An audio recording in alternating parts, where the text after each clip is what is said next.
Radio 101. Vess Motors, Toyota un Ostas.lv piedāvā 101. Rūts. Kuku!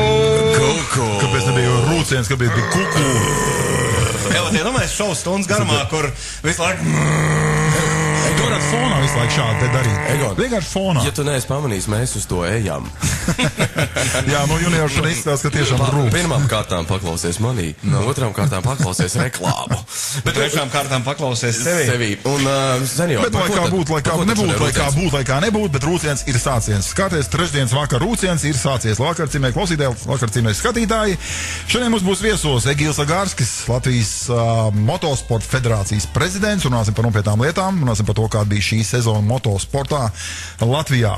Un ciemos vadīja būs Zigurs Millers. Zigurs Millers ir Latvijas Motosporta federācijas skioringa komisijas vadītājs, tad mums šodien rūciens būs pār un ap visu, kas ir ar diviem riteņiem. Tas tiem, kas domāja, ka sniegs, kādi tur moči. Kā tādi, jā. Nu, ko, lai arī mēs beidzot, mēs redzam to sniega kalnus, varētu likties, ka šim sporta veidām, tad motosportām, būtu jāiet ziemas guļā, jo pats nosaukums moto, tad viss, kam ir divi riteņi, un kaut kāds rūciens starp tiem, motors, teicam.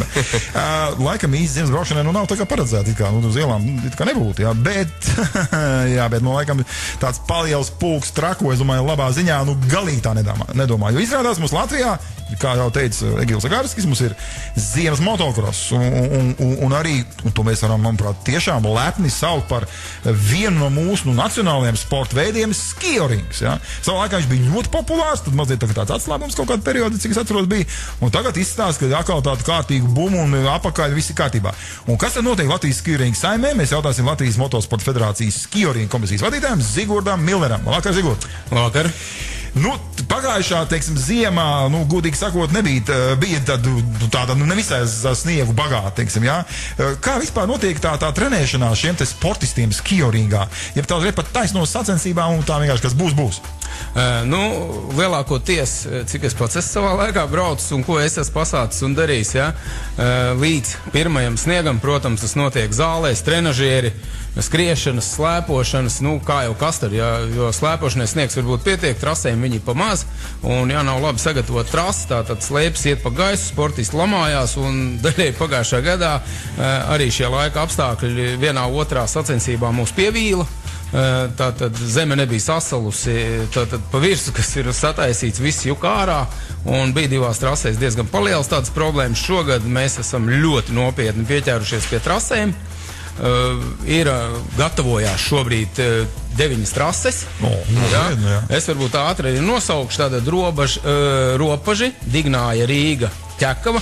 Rīga uzreiz varbūt piebildīšu. Pagājušā gadā bija projekts sarīkot lielu sacensību Zaķu salā. Šogad ar pārliecību varu teikt, ka ja tik būs sniegs, būs noteikti, jo mēs šogad esam vienīgie, kuriem ir atļauts tur kaut ko darīt, un viss tiks darīts priekš skioringa. Ideāli vieta. Un ir paredzēti 2. Pārskatām pie tam ļoti. Tur būs pārskatāmi, mēs esam izbradājuši jau šo te sniegu, kas tur ir, apskatījušies, man šķiet, ka būs ļoti labi. Un tam visu to mēs arī priekš tā arī daram. Tātad, ja? Tātad vēl būs Lēdmane, Liepkalne, Madona, Kalvene, Remte un Penkule. Protams, ka no šī visa lielā skaita kāda no sacensībām atkritīs vai no apstākļu dēļ, domājams, laika apstākļu dēļ. Jā, laika apstākļu dēļ, protams, jā. Ja izdodas sagatavot, visi šie cilvēki ir ļoti atbildīgi, kas šīs sacensības trases gatavo un tā tālāk, ja. To es varu pateikt, jo es personīgi visiem viņiem esmu pazīstams un zinu, ka viņi izdara visu, lai šī trase būtu labākā, augstākā kvalitātē, kā vispār ir iespējams, ja.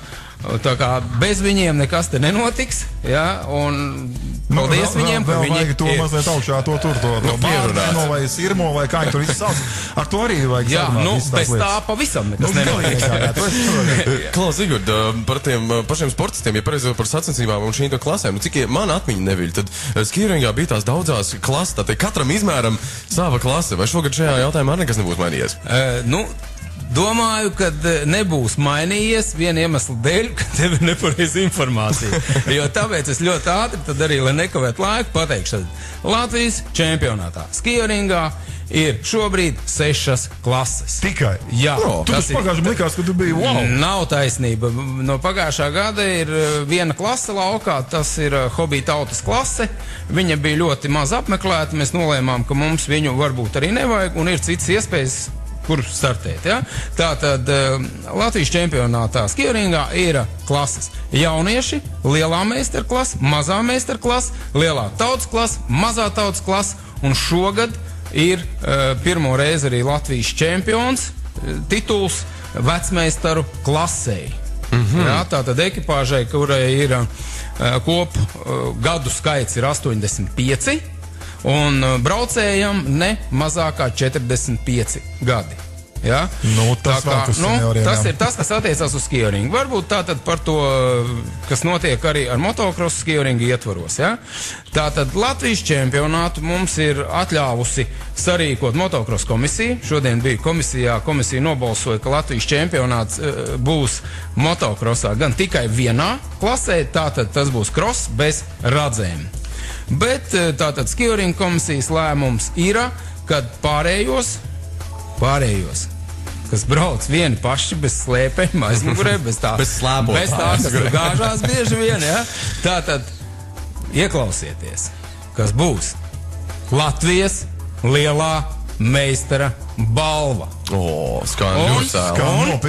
klases, kas viņā būs, ja? Tātad krosa radzēm, diemžēl jāpiebilst, ka tas notiks tikai no februāra mēneša. Ja? Mums vienkārši ir tā, ka mums ir tagad 2 braucieni skijoringā visām klasēm, un mums ir diena pa īsu. Un kā būs vienkārši? Jā, tumšs, un mēs nevaram panākt baigi. Grūti uzbraukt. Tāpēc krosa radzēm būs no februāra mēneša. Skatīsimies, ja labi laika apstākļi, varbūt kādu jau janvāra beigās, varbūt skatāmies pēc laikiem. Tātad, un kvadriem Open un kvadriem ATV, tātad vēlreiz atkārtoju. Latvijas lielā meistara balva. Par šī to ir vērts pacensties. Kas būs tajā? Tu tā pateici, ka tagad es tev nevaru nepajautāt. Tu tagad stāsti, kas būs balva. Būs šis lēmums tiks atspoguļots tātad ar visiem sīkumiem līdz otrdienai nākošās nedēļas motoskijorings mājaslapā. Tātad www.motoskijorings.lv, un tur būs visi šie te nosacījumi, kas tad būs tenī balvā. Es gribētu uzburt šo visu apmēram tādā veidā, ka būs ļoti laba balva un būs arī naudas balva. Cik lielam nosaukumam nevar būt ļoti labi, nevar nebūt ļoti labi balva, tas ir vairāk kā skaidrs. Jā, mēs gribam, īstenībā mūsu mērķis šai gadā ir apvienot kā skijoringa saimi, tā arī motokros braucējs, ziemas motokros braucējs, un visu mēs ļoti gribam, visus aicinam, brauciet pie mums, strādāsim pie trasēm, uzreiz pa trasēm. Tātad mēs laikā, lai mēs iekļautos, teiksim, tātad es ātri pa trasēm. Vairs nestāstīšu, kur viņas ir.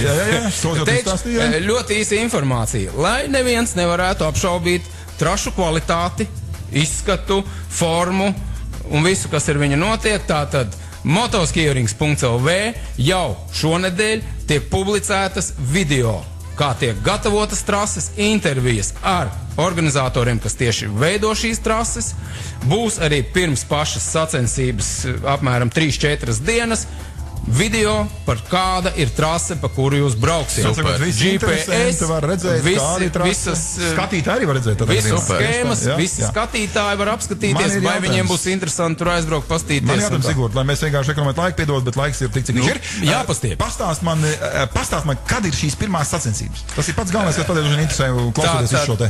Tātad mēģināšu nerunāt to, kas nevarētu būt, laikam šo sestdienu tomēr nebūs. Nepietiek. Mēs nedrīkstam uztaisīt sliktu sacensību. Tā iemesla dēļ trasēs ir bišķiņ pa maz sniega.